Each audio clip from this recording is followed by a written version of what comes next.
Et vous allez découvrir des témoignages troublants. Ceux d'hommes à qui un jour on a annoncé qu'en fait ils étaient pères. C'est souvent le résultat de l'aventure d'un soir, un passé qui ressurgit parfois 10 ans après.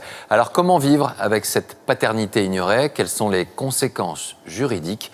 Cette femme devait avoir une quarantaine d'années. 40 ans, j'aurais dû me méfier.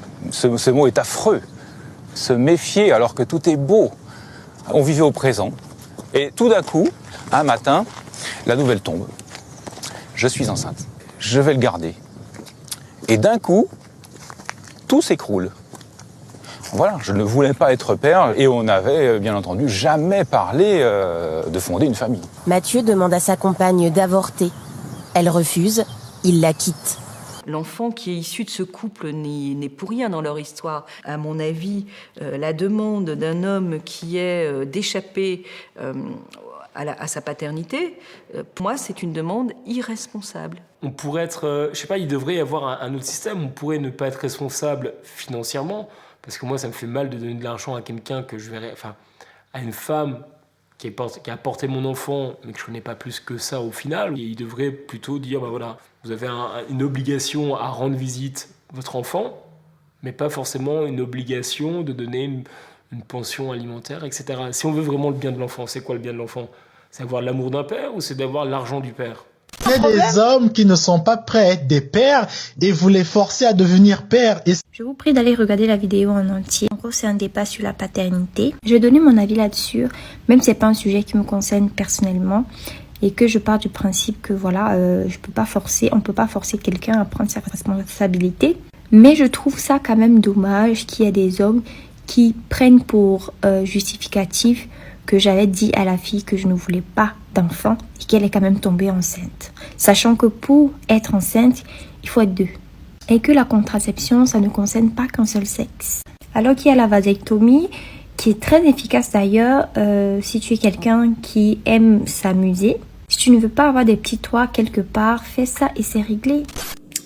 Je suis vraiment pas d'accord avec elle. Dans aucun cas, quelqu'un devrait se sentir obligé d'avoir des enfants. Que ce soit la femme ou l'homme. Des accidents, ça arrive. Je peux comprendre que la femme ait pas envie de se faire avorter. 100%, je comprends ça. Mais de forcer l'homme à rester, de forcer le conjoint à être présent dans quelque chose qu'il ne voulait pas, c'est aussi pire qu'un viol.